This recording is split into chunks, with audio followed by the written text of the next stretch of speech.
Bismillahirrahmanirrahim. Assalamualaikum warahmatullahi wabarakatuh. Salam sejahtera untuk kita semua. Ya. Untuk mata kuliah ini, sebelumnya perkenalkan, nama saya Gendra. Kebetulan memang dimintain tolong Pak Kris kemarin sama Pak Mardi untuk mengampu mata kuliah database administrator. Biasanya saya ngajarnya non reguler, jadi yang hari Minggu seringnya. Di Amik juga sudah lumayan lama, sekitar 2 tahun, 3 tahun.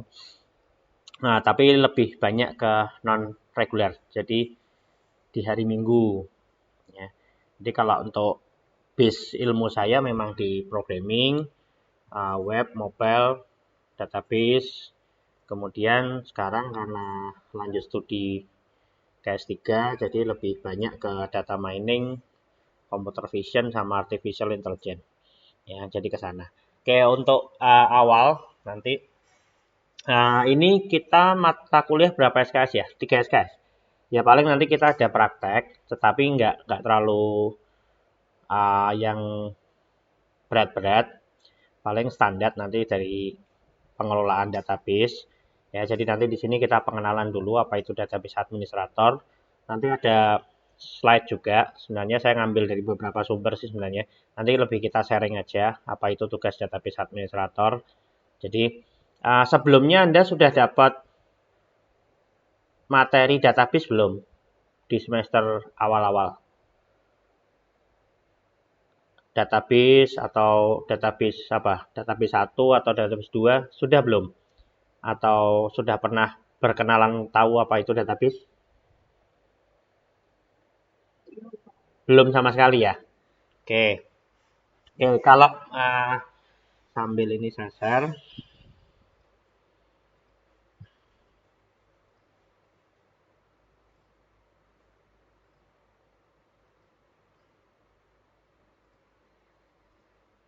Ya. Oke, sudah tampil ya. Oke. Ya. Database administrator. Oke. Ada yang masuk lagi. Jadi secara umum database administrator itu dia di belakang layar. Jadi dia yang memang mengurusin nanti apa itu database. Jadi dari pembuatan database, dari maintenance database sampai backup database dan sebagainya. Jadi dia yang ngurusin semua, yang memberikan role siapa saja yang boleh mengakses gitu kan.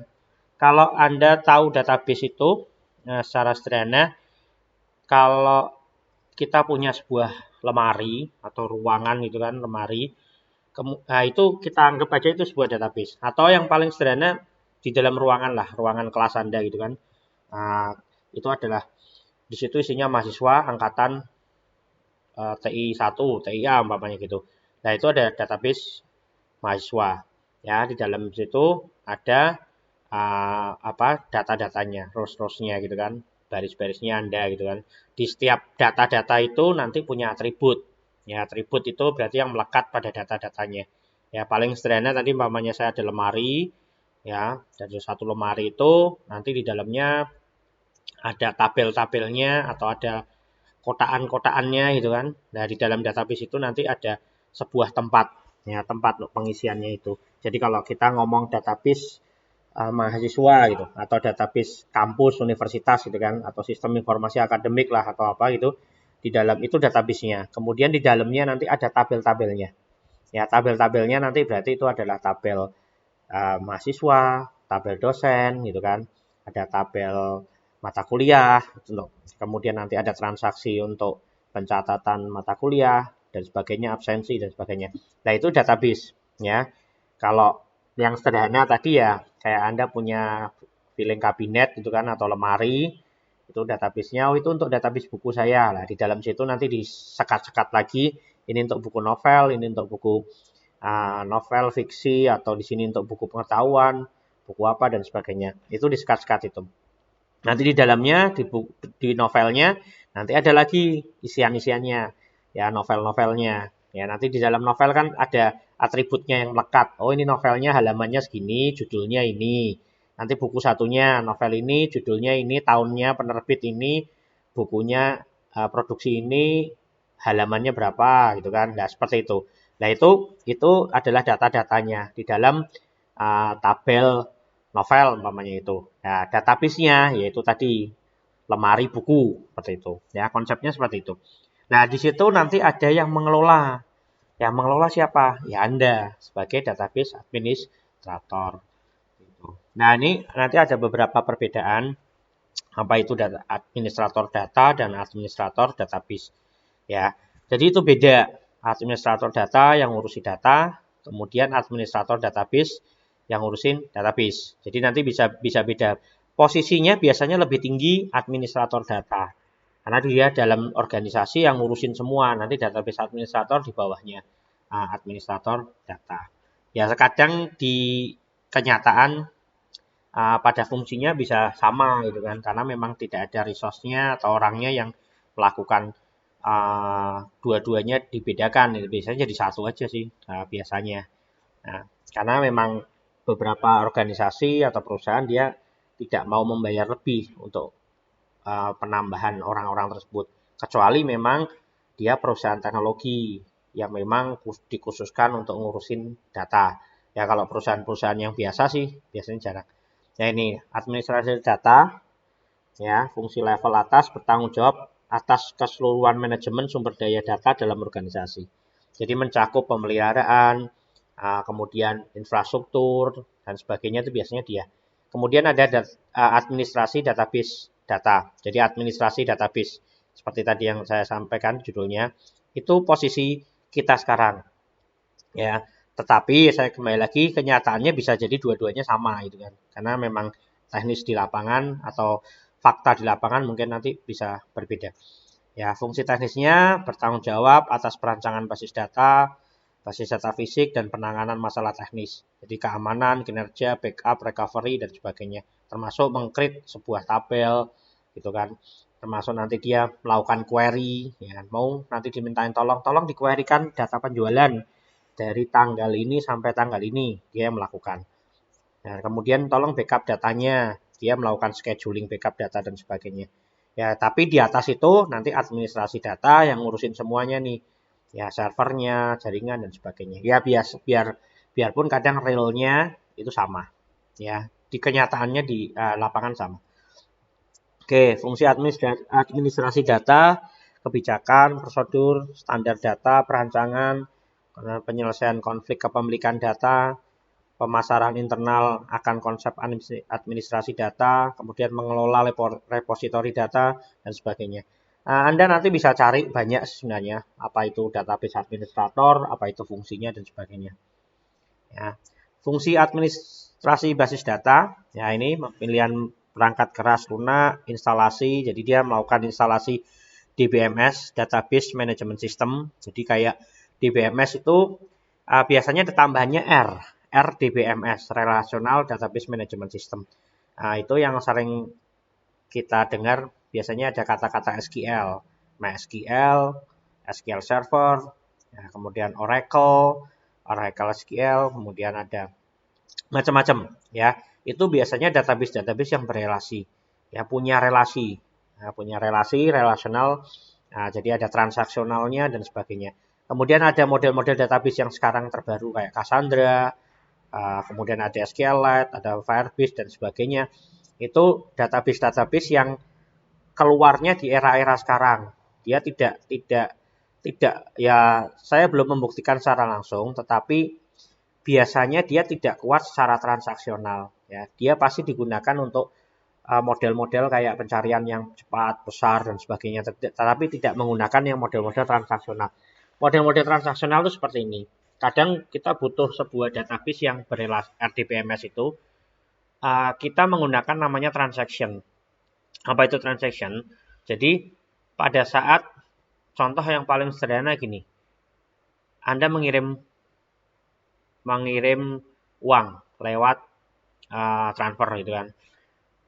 Si A transfer ke si B. Pada saat transfer 55 juta namanya gitu. Pada saat ditransfer, kemudian kondisinya di komputer B atau di server B ada kejadian masalah. Nah, padahal di komputer A itu sudah mengurangi saldo Anda. 10 juta dikurangi 5 juta berarti sisa 5 juta. Tetapi di sini ada masalah. Ya, kemudian data itu akan ngambang, hilang. Ya, kondisinya dia akan hilang. Hilang maksudnya tidak akan tercatat. Nah, itu jadi masalah kalau tidak menggunakan model transaction. Ya, lah di database-database tadi yang saya sebutkan kayak Oracle, MySQL, SQL Server itu menggunakan itu. Jadi pada saat data dikirim, yang menerima itu belum melakukan commit, ya, belum melakukan commit, maka dia akan di rollback, dia akan dikembalikan. Berarti datamu akan kembali lagi. Seperti itulah. Di model-model database yang NoSQL seperti itu, biasanya tidak menggunakan transaction seperti itu. Jadi kecenderungan kalau digunakan data-data yang kompleks, yang membutuhkan commit antara data, integrasi data seperti itu, dia nanti kesulitan. Ya, seperti itu. Jadi makanya database-database tadi yang saya sebutkan kayak SQL Server, MySQL, Oracle, dan sebagainya itu dia menggunakan itu. Nanti untuk praktek kita paling menggunakan MySQL. Kenapa MySQL? Yang pasti dia sudah familiar, banyak sekali dipakai, digunakan nanti menggunakan bahasa pemrograman PHP, menggunakan nanti database yang kalau kita pakai desktop pakai VB atau pakai C#, ya, dan lain-lain. Itu nanti kita pakai itu. Dan yang pasti dia open source. Seperti itu. Yang ini. Kemudian perubahan pandangan akan administrasi data. Nah, ini apa namanya? Terangannya aja menggabungkan administrasi data dan basis data ke dalam satu peran. Nah, ini tadi yang saya sampaikan. Itu kenyataannya biasanya sama gitu kan di lapangan itu. Biasanya sama. Fast track development, mengawasi proses pengembangan, analisis perancangan, implementasi dan perawatan. Nah, ini biasanya kalau administrasi database dia administrasi data biasanya tidak ikut. Tapi kalau administrasi database dia ikut. Ya, ikut melakukan analisis, perancangan, implementasi maupun maintenance perawatan. Ya. Kemudian prosedural DBA itu dia bisa mengelola sebuah skrip pemrograman khusus SQL. Ya, khusus SQL itu yaitu contoh store prosedur, trigger, nanti ada view, query dan sebagainya. Ya, itu biasanya tugas-tugas seorang administrator database. Tetapi administrasi data kadang juga melakukan itu gitu kan, karena kenyataannya seperti tadi biasanya sama. Ya, ini salah satunya mengelola basis data internet, sinkronisasi data dan pengelolaan basis data personal, administrasi data warehouse.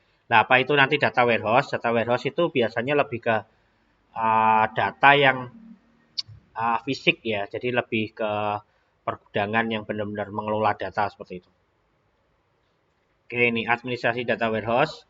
Ya, peran baru muncul karena perkembangan data warehouse. Jadi karena ada data yang sangat besar, terutama data-data yang dikelola secara fisik. Jadi data dulu itu dalam bentuknya rows, baris, kemudian teks dan sebagainya. Tapi kenyataannya nanti ada file-file yang dikirim juga.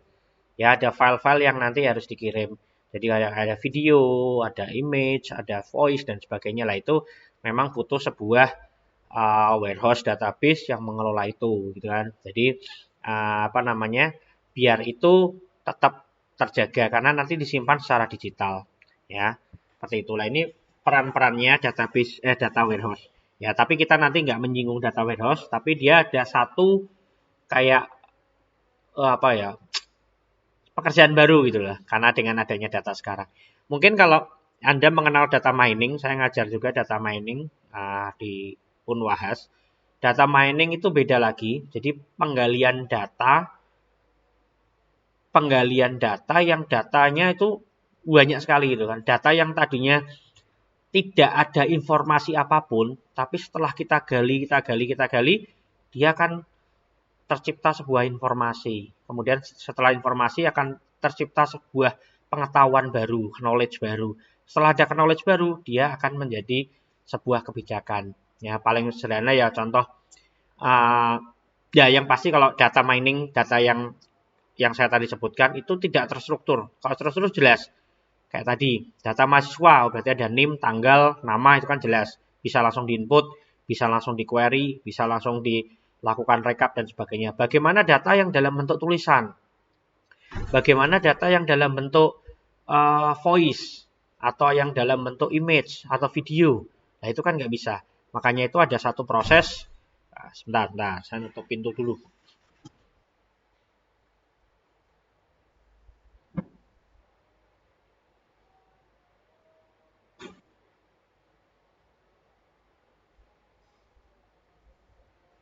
Satu proses untuk melakukan normalisasi itu, ya. Jadi dari situ akan diperas. Contoh yang paling sederhana gini.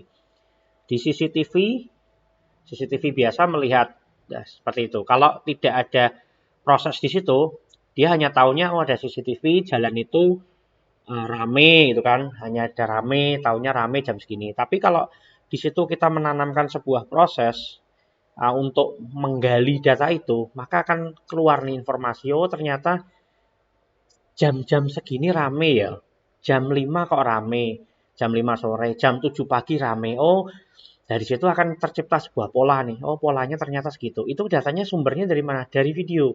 Setelah itu, maka akan terjadi tadi ada informasi, ada pengetahuan, oh berarti setelah polanya ketahuan, pagi berangkat anak sekolah atau orang kerja, sore ternyata pulang kerja. Nah, di situ nanti ada kebijakan, ada wisdomnya. Oh, berarti besok harus dikasih polisi, harus ditambahkan jalurnya dibesarkan dan sebagainya. Nah, itu salah satu penggunaan data. Jadi data itu bisa sangat berharga dari emas gitu kan saat ini karena siapa yang memegang data itu pasti yang menang.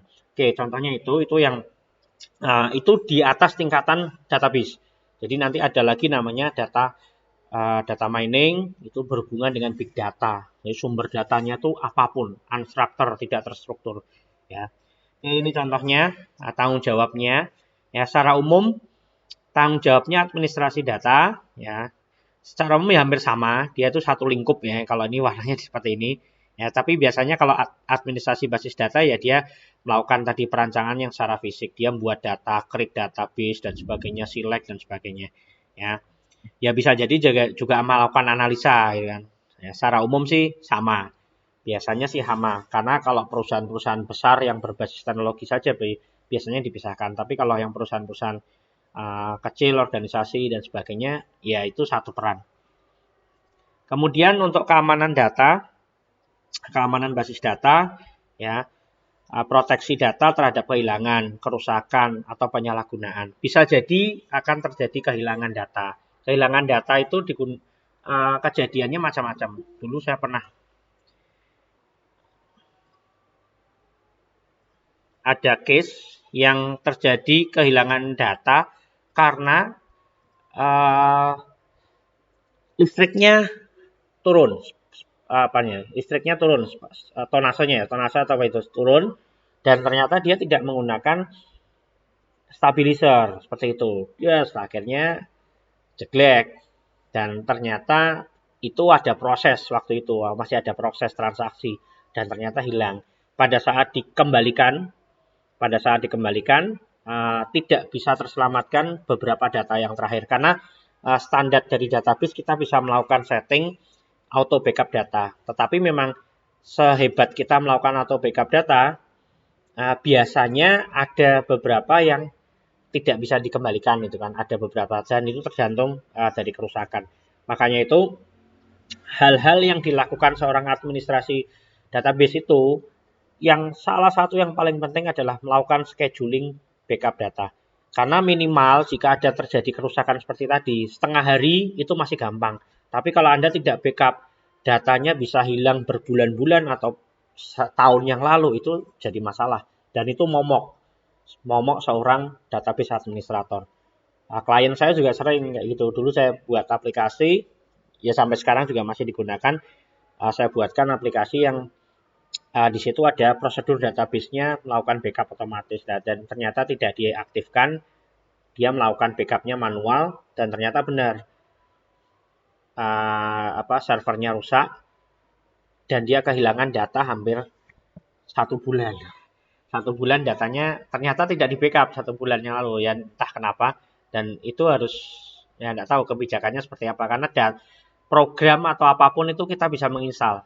Beda dengan database. Kalau database katakanlah fisiknya atau aplikasinya kita bisa install, tapi datanya tidak bisa kita kembalikan kalau datanya itu hilang. Dan itu kan sangat memakan waktu atau menyita waktu yang sangat banyak. Kan nggak mungkin dilakukan input ulang. Ya bisa jadi dilakukan input ulang, tapi kan sangat butuh effort yang tinggi. Ya sangat tidak efektif lah. Makanya selalu harus dilakukan backup. Ya ini makin sulit juga karena teknologinya client server dulu, zaman dulu database-nya di portal aja, bukan di portal, di portable itu kan, di komputer sendiri. Nah semakin ke sini sudah menggunakan client server, kemarin ke sini sudah menggunakan cloud computing, jadi komputernya sudah di server di awan, kita bisa sekarang semua cloud computing semua. Anda tiap hari bangun dan sebagainya pasti berhubungan dengan database. Anda lihat Instagram Anda lihat Facebook Anda, itu kan database-nya juga di sana, tersimpan semua. Ya, jadi tersimpan semua. TikTok pun tersimpan dalam bentuk image kan, malah video malah itu. Nah, itu data seperti itu. Dan data Anda yang dalam bentuk video dan sebagainya itu dianalisa. Jadi ada sedikit kalau kita mengenal teknologi machine learning, data mining ataupun artificial intelligence, kita itu secara tidak langsung menyerahkan data ke para pembuat, developer itu, developer YouTube, developernya apalagi TikTok atau Facebook atau Instagram, mereka akan mengerti pola-pola kita. Ya, contoh Anda senang musik atau senang musik tertentu gitu, atau senang lihat ya contoh nyari naik gitar dan sebagainya. YouTube akan mempolakan, oh si A ini senangnya ini, maka intensnya akannya keluar ke situ. Atau senang drakor itu, drama Korea, besok keluarnya informasi tentang Korea semua. Jadi mereka akan mencari intensitas yang kita cari, dan itu bagi mereka adalah uang, dan itu adalah bisnis bagi mereka. Jadi mereka menanamkan sebuah artificial intelligence di situ beserta data mining yang digali dari kita, beserta dengan machine learning yang dia mesin yang bisa belajar sendiri polanya. Oh, si A ini senangnya ini ya, ini kemudian dia larinya ke sini, lihatnya ini, dia akan mempolakan itu. Maka kan dan bagi YouTube itu adalah peluang, itu adalah emas. Kenapa? Karena dia bisa ngiklan tepat sasaran. Jadi pada saat ngiklan ke pemilik modal, advertising nih loh, aku punya jelas nih apa namanya konsumennya ini nih. Beda kalau zaman dulu, Anda iklan kecil dan sebagainya, eksemplarnya contoh di Suara Merdeka 500. Benar-benar nonton iklan kecil berapa? 10% umpamanya. 10% yang benar-benar lihat iklan Anda berapa? Kan jadi rugi. Kita ngiklannya segitu banyaknya, ternyata yang lihat ternyata tidak sesuai dengan harapan. Beda dengan model-model yang digital sekarang. Database yang mereka punya, ya pemetaannya mereka tahu siapa yang senang ini, siapa yang senang ini, dan mereka tepat sasaran. Jadi itu uang, dan itu banyak di kehidupan sekarang semua dipetakan seperti itu.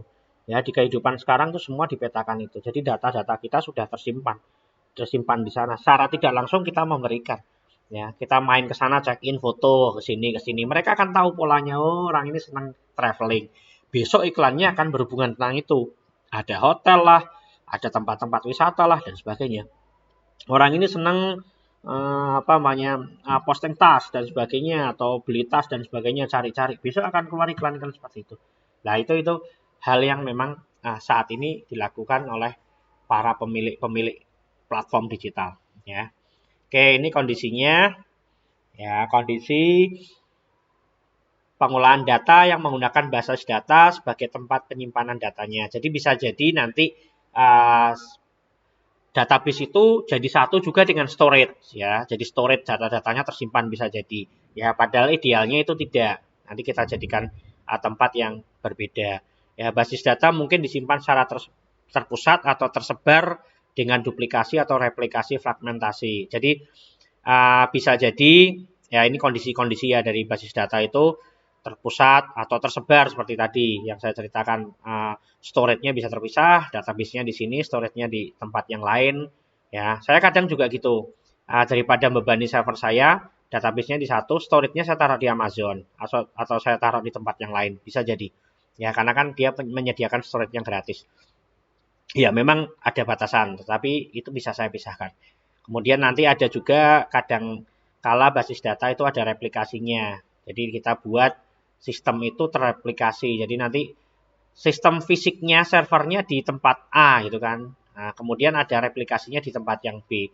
Jadi nanti dia mengcopy terus dari periode tertentu. Jadi pada saat ada serangan di server A, server B masih terselamatkan datanya. Jadi dia langsung mengirim, yaitu bisa jadi pengembangan struktur dari sebuah desain database bisa jadi seperti itu. Ya semua database yang levelnya besar-besar itu menggunakan seperti itu. Jadi ada pemisahannya seperti itu. Ya. Oke, ini perkembangan lingkungan basis data dan peluang ancamannya. Masa lalu database secara fisik aman, ya bertempat terpusat, tidak distribusikan. Eksternal akses dimediasi melalui repetisi layanan pelanggan, manajer pembelian dan lain-lain. Masalah keamanan jarang dilaporkan. Jadi zaman dulu kalau fisik itu database yang zaman dulu kadang disimpan di tokonya, di kantornya dan sebagainya. Sekarang pun masih banyak gitu kan. Sekarang pun masih banyak, tetapi memang trennya sekarang itu sudah ditaruh di eksternal. Kita sewa VPS, kita sewa server, kita sewa cloud computing dan sebagainya. Dan mereka sudah ada penanganannya, mereka sudah punya security-nya yang jelas, security system. Jadi mereka yang pasti 24 jam itu nanti kita bisa akses. Dia tidak kenal namanya mati lampu dan sebagainya. Karena dia memang menyewakan khusus untuk itu beserta keamanannya. Ya, jadi mati lampu, hacker dan sebagainya mereka sudah melakukan penanganannya. Jadi khusus seperti itu. Nah, kalau yang sudah menggunakan model-model cloud computing itu nanti jauh lebih dinamis, jauh lebih efektif. Nah, kita sebagai database administrator biasanya nanti kalau database administrator yang di levelnya penyedia itu yang tugasnya berat karena dia harus bisa membagi ini server ini punya perusahaan ini server ini punya perusahaan ini, usernya ini dan sebagainya. Kita sebagai penyewa itu kita pun bisa melakukan itu. Ya nanti pada saat dikasih sebuah tempat storage gitu kan, collocation-nya ini kita bisa mengelola tapi khusus untuk database kita. Beda dengan tadi penyedia tadi, dia mengelola dengan database yang besar. Ya bisa dikatakan tadi administrasi data. Nah itu dan database harus dipisah kalau di perusahaan-perusahaan seperti yang saya sebutkan tadi. Ya. Ini ada beberapa yang serangan ancaman dari cyber, jadi bisa dari macam-macam, tapi yang paling sering itu dari jaringan. Ya, dari jaringan mereka bisa langsung dari jaringan, kemudian langsung masuk ke sistem operasi, bisa dari celah-celah keamanan yang ada gitu kan, macam-macam. Ya, dari database-nya langsung mereka melakukan SQL injection juga bisa. Ya, kita tidak menggunakan parameter untuk pengaman yang baik, mereka bisa melakukan query langsung gitu kan. Banyak cara gitu kan. Ya, makanya tugas kita administrator database biasanya menggunakan tool-tool di situ. Nanti kalau ada yang akses secara ilegal, nanti ketahuan nih traffic jaringannya kok naik ya. Kok ini kayak biasanya nggak seperti ini. Dicoba diakses oleh tim-tim yang lain kok berat. Ternyata ada serangan gitu kan, ada DDoS yang nyerang menggunakan script-script tertentu yang membuat jaringan itu penuh dan lumpuh. Nah itu kadang ada kayak gitu. Nah kita yang sewa di VPS di Singapura, nah, kita tanam seperti itu. Jadi nanti kalau ada serangan-serangan dia akan ngemail otomatis. Ini ada traffic yang tinggi jam segini, dilihat IP-nya dari mana, dari Cina, dari Rusia dan sebagainya itu ada. Nah, nanti di situ akan diinformasikan port-port mana aja yang ditutup, yang harus diwaspadai. Nah, kita nanti lakukan penutupan di situ. Nah, itu kalau yang tugasnya seorang database administrator termasuk seperti itu. Jadi benar-benar mengamankan jaringannya. Ya. Oke, ancaman keamanan basis data ada interruption, interception, modification maupun fabrication. Ya, ini interruption, sumber daya basis data dirusak atau menjadi tidak dapat dipakai. Ya, jadi mereka menyerang langsung merusak ke sumber datanya langsung, dibuat korup semua dan sebagainya bisa jadi. Ya. Interception, pemakai atau bagian tidak berhak. Nah, ini juga salah satu ancaman. Jadi rules-nya itu yang menggunakan ini siapa, yang boleh mengakses ini siapa itu harus disetting ya, disesuaikan. Jadi tidak semua orang boleh mengakses. Level manager boleh mengakses ke ini, level ke supervisor boleh mengakses ini, level super admin boleh mengakses ini. Seperti itu harus ditentukan. Ya, termasuk nanti sampai IP-nya. IP-nya si manajer kalau di perusahaan tertentu seperti itu. IP dan MAC address-nya yang boleh mengakses ke database ini sudah ditentukan. Jadi manajer itu tidak bisa mengakses menggunakan jaringan yang ada di kantor langsung dari komputernya pribadi dia, tidak bisa. Ya, nanti kecuali komputernya tadi didaftarkan. Nah, itu nanti jauh lebih aman. Jadi kita tahu posisinya nanti kalau diaudit siapa saja sih jam segini dan sebagainya yang melakukan penetrasi ke dalam jaringan itu siapa, nanti ketahuan. Ya, karena kalau sudah didaftarkan itu dari tempat lain pun tidak bisa karena langsung otomatis di list. Ya, kan dia otomatis di list, oh ini data-data pengaksesnya tidak dikenal atau diizinkan, maka sistemnya akan menolak. Ya. Ya, ini ada modification pemakai atau bagian yang tidak berhak tidak hanya mengakses tapi juga merusak sumber daya sistem komputer. Modification. Kemudian fabrication, pemakai atau bagian yang tidak berhak menyisipkan objek palsu ke dalam sistem. Nah, ini bisa jadi memberikan malware dan sebagainya. Ya, pengelompokan keamanan data. Nih, kehilangan data diakibatkan karena human error, software failure, hardware failure. Nah, ini biasanya hal-hal yang sering terjadi nih, human error, ya, kesalahan. Jadi kita harus meminimalisir itu untuk pengaksesan data ke dalam resource database itu hanya orang-orang tertentu. Jadi tidak semuanya boleh. Nah, ini software failure juga biasanya software-software yang bajakan gitu kan, itu sering tuh. Nah, ini kalau hardware failure nih yang sering yang rada susah ini. Makanya biasanya sering ada maintenance checklist kalau berapa tahun sekali ini sudah kelihatan ada sering blue screen, ada sering masalah dan sebagainya, ya harus dicari yang baru, diganti, di backup harus diganti. Nah, ini masalah yang juga sering. Kemudian pencurian dan penyalahgunaan data, kemudian akses data yang tidak seharusnya, ya, hilangnya privasi data personal, hilangnya confidentiality data perusahaan atau korporat. Nah, ini yang juga isu nasional nih. Ya, sekarang kan kalau NIK dan sebagainya, nomor induk kependudukan juga diambil dan segampang itu kita cari data KTP, ya itu masalah juga gitu loh. Ya, sekarang orang juga sangat gampang memberikan data KTP dimanapun, kadang foto dan sebagainya kita bisa cari. Nah, itu juga isu nasional sebenarnya. Ya, bagaimana cara melindungi itu. Ya, sekarang dengan menggunakan KTP dan Anda foto selfie aja bisa disalahgunakan untuk pinjaman online kan, pinjol. Wah, tahu-tahu dapat tagihan gitu kan. Nah, itu kalau bisa jangan sampai terjadi. Ya. Hilangnya keutuhan data. Ya, korup ya. Nah, jadi datanya kok korup, hilang. Terus kemudian hilangnya ketersediaan data, misalnya ada data sabotase. Nah, ini bisa terjadi. Kehilangan data akibat kesalahan proses, human error.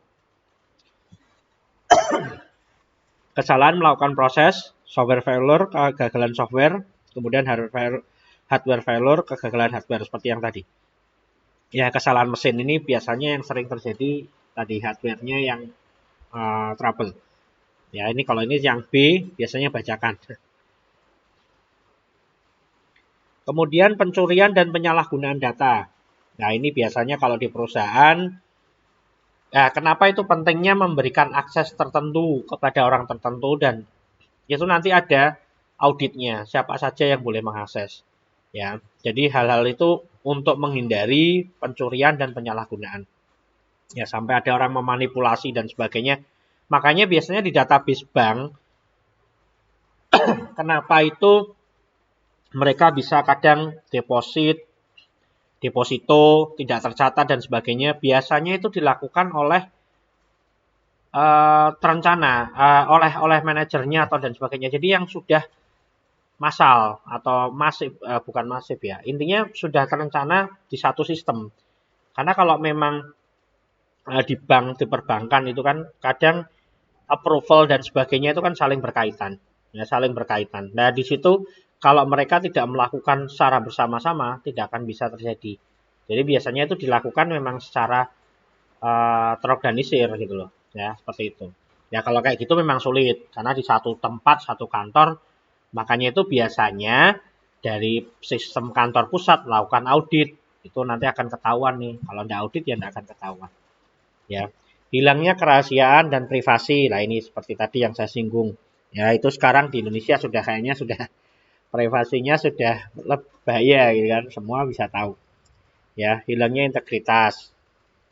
Nah ini juga, ini biasanya uh, korup datanya. Jadi datanya ya karena disabotase atau kehilangan tadi kerusakan dari sistem dan sebagainya atau dari hardware. Ya. Nah ini hilangnya ketersediaan data. Ya, berarti data tidak dapat diakses tentunya sangat serius, sangat mempengaruhi perusahaan atau organisasi. Saat ini banyak perusahaan yang membutuhkan kemampuan sistem yang aktif 7 kali 24 jam, 7 hari dalam 1 minggu. Nah ini kalau sekarang sistem-sistem yang sudah cloud itu memang kenapa kalau saya sih kalau tidak bisa mengelola database dengan baik yang sudah modelnya di-cloud-kan, ya mending sewa aja gitu kan. Nah, salah satunya ini. Ya kalau kita melakukan sewa itu kan nanti bisa meminimalisir terjadi kerusakan dan sebagainya kalau kalau tidak benar-benar siap ya. Kalau sudah siap sih oke, ada yang ngurusin, ada yang memang kayak di perbankan itu memang beberapa ada yang disewa, disewakan sama ada beberapa yang memang mereka mengurusin itu biasanya untuk internal. Ya, database administrator dan programmer dan sebagainya mereka kerjanya 3 shift.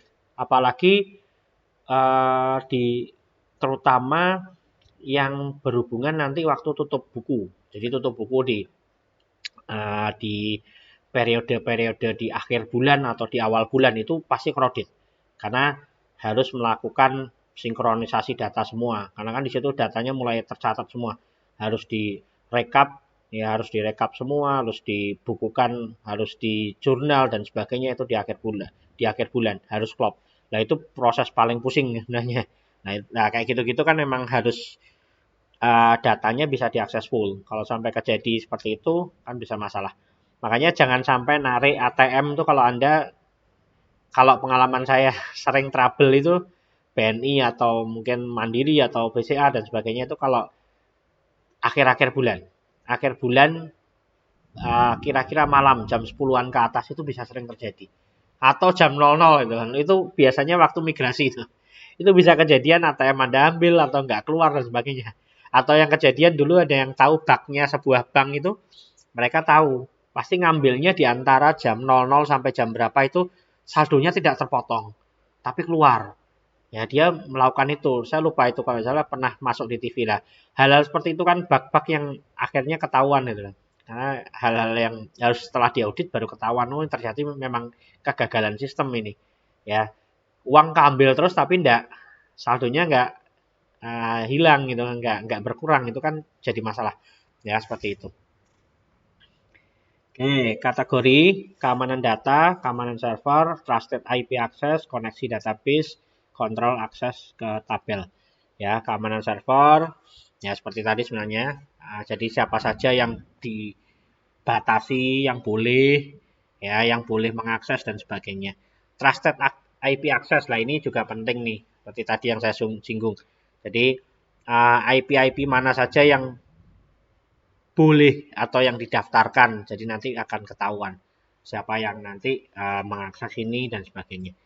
Koneksi database. Nah, koneksi database juga biasanya kalau sistem yang kita bangun menggunakan salah satunya HTTPS secure ya. Kemudian untuk mengakses ke database kita menggunakan nggak mengakses langsung, nanti menggunakan sebuah kayak signature digital gitu. Jadi nanti yang didaftarkan dari IP saya dan sebagainya. Jadi tidak bisa langsung mengakses. Katakanlah mereka tahu user dan password saya pun pasti akan ditolak. Karena tidak hanya user dan password, tetapi dari sertifikat digital yang nanti dilampirkan. Jadi nanti tahu nih lewat koneksinya itu, jaringannya itu dia tidak melampirkan itu akan ditolak. Ya. Kemudian kontrol akses tabel, nah ini seperti tadi sebenarnya. Jadi selain di jaringan nanti akses ke server dan sebagainya, kita juga bisa memberikan kontrol aksesnya ke database-nya itu sendiri, khususnya di dalam tabelnya. Ya, jadi tabel-tabel tertentu bisa diakses oleh user tertentu, itu juga bisa. Ya, seperti itu. Jadi tidak hanya di level jaringan, level database-nya, umpamanya database-nya ada banyak gitu kan. Ini level yang paling bawah sampai ke tabel. Kita bisa melakukan pembatasan, ya, seperti itu. Kemudian kijana mlebu ora ono. Penyalahgunaan. Nah, ini tidak disengaja, itu yang paling sulit nih, kerusakan selama proses transaksi. Anomali yang disebabkan oleh akses database yang konkuren. Anomali yang disebabkan oleh pendistribusian data pada beberapa komputer. Terus logika error yang mengancam kemampuan transaksi untuk mempertahankan konsistensi database. Jadi bisa terjadi memang hal-hal yang seperti ini terjadi gitu. Makanya kenapa backup itu sangat disarankan dan perancangan database dari awal itu juga harus dibuat. Ada kalanya nanti yang menggunakan akses besar dan sebagainya, scriptnya bukan dari program, tetapi dibuat langsung di sisi server. Seperti itu juga bisa untuk menghindari request yang sangat berlebihan gitu kan. Prosesnya kan berarti query, milih ke sana, kemudian balik lagi, ya kan, select saya akan mengambil semua tabel barang. Perintahnya kan dari sini dikirimkan ke server. Server akan melakukan validasi, oke, yang diambil apa barang, kemudian dikirim. Seperti itu. Nah, itu ada proses kan.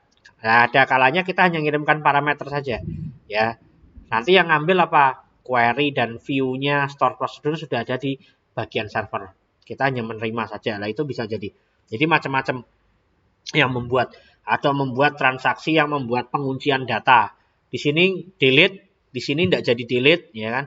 Kemudian di sini insert, kemudian di sini delete lagi, di sini merubah pada saat bersamaan di dalam satu data dan satu user umpamanya itu. Nah, itu nanti bisa jadi transaksinya log. Mana dulu nih yang dilakukan. Nah, itu hal-hal seperti itu biasanya kalau database yang menggunakan relational database tadi, RDBMS tadi, dia sudah ada fungsinya yang untuk melindungi itu. Ya. Nah, ini yang disengaja jelas. Jadi yang tidak disengaja itu yang lebih sulit. Yang disengaja sudah jelas lah kita bisa melakukan antisipasi.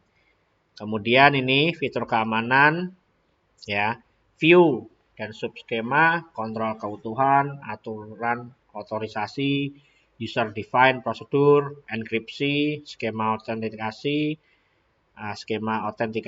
backup penjurnalan, checkpointing. Ya, view.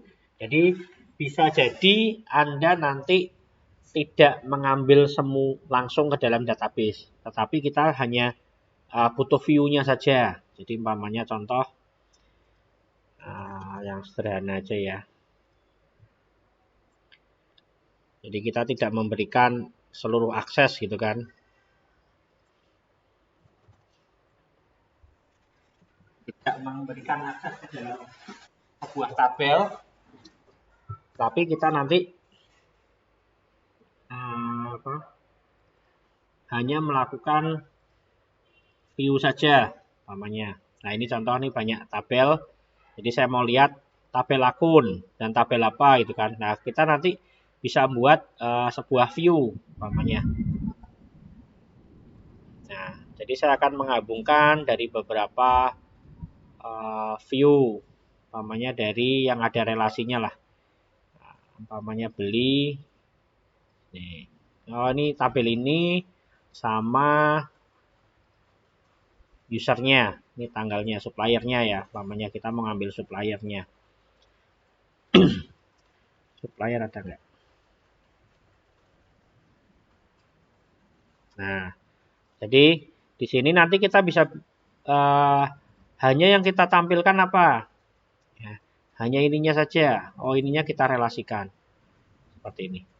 Ya, jadi nanti supplier dan supplier kita relasikan. Ya, nanti yang kita ambil hanya beberapa saja, tidak semuanya yang kita ambil. Ya. Jadi nanti kita hanya menampilkan tanggal belinya, nomor beli, tanggal, nama dan siapa yang beli. Nomor nota dan sebagainya. Nah, nanti pada saat kita eksekusi build namanya, nanti keluar nggak? Saya lupa pakai caranya untuk preview. Nah, oke. Seperti ini. Jadi Kalau Anda lihat langsung di tabelnya kan bisa jadi nanti ada beberapa informasi yang tidak boleh ditampilkan. Contoh di tabel beli, kalau kita lihat di tabel beli, itu isinya umpamanya ada data-data tabel beli. Nah ini ada data-data piutangnya customer umpamanya itu, atau jatuh tempo dan sebagainya. Ya seperti itu. Nah tapi di sini saya mau melihat nama customernya seperti itulah. Kita bisa membuat ini namanya view. Jadi beberapa saja. Jadi hanya taunya tanggal aja. Atau mau dikeluarkan tidak hanya tanggal, tapi total pembeliannya apa? Kita bisa buatkan di situ. Ya, contoh-contohnya seperti itu. Namanya di sini beli dot total ada total akhir. Nah, ini kalau kita preview, nah total akhirnya muncul. Nah, itu contoh-contoh penggunaan tadi view. Nah, ini jadi salah satunya view. Jadi diberikan akses apa aja, termasuk nilainya apa aja. Ya. Oke, integrity control keutuhan. Ini apa saya nggak tahu nih. Domain set nilai assertion memaksakan kondisi. Oh, iya ya. Oke. Ya, ini jarang sih. Ini jarang dilakukan. Kemudian kontrol disertakan dalam sistem manajemen data, membatasi akses data. Jadi intinya database administrator itu harus orangnya keponan. Jadi sopo iki sing akses dan sebagainya. Mereka selalu gitu melakukan itu karena banyak yang melakukan penetrasi ke dalam sebuah jaringan, kemudian mencoba mengakses ke basis data atau database sumber datanya. Ya, jadi kenapa memang seorang database administrator ya dituntut untuk itu, ya melakukan restrict sebuah user dan sebagainya yang biar dia tidak bisa mengakses sebuah database itu. Oke, mungkin itu tadi materi-materi database administrator. Saya lebih ke cerita, nanti mulai masuk ke materinya apa itu ke dalam. Jadi intinya Anda yang ngurusin database gitu aja lah. Ya, jadi ngurusin database dari melakukan pembuatan, query, create dan sebagainya, termasuk siapa yang boleh berhak mengakses dan sebagainya. Jadi secara umum tugasnya itu, ya yang mengatur itu semua. Jadi kalau Anda dikasih serahin tugas rumah itu kan, nanti siapa nih yang boleh masuk jam segini ini, itu tugasmu. Ya nanti tolong ada minta, tolong aku ambilin barang di sana, lah itu tugasmu yang melakukan. Tolong aku benerin tembok sana, ini benerin, nah itu tugasmu. Jadi Anda yang benar-benar menjaga itu. Ya, secara konsep seperti itu. Ya, ada yang ditanyakan? Mungkin ada yang ditanyakan ya teman-teman.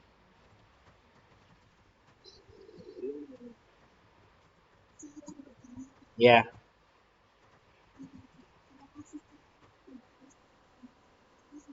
Gimana? Bentar. Saya cepat-cepat. Mana? Gimana?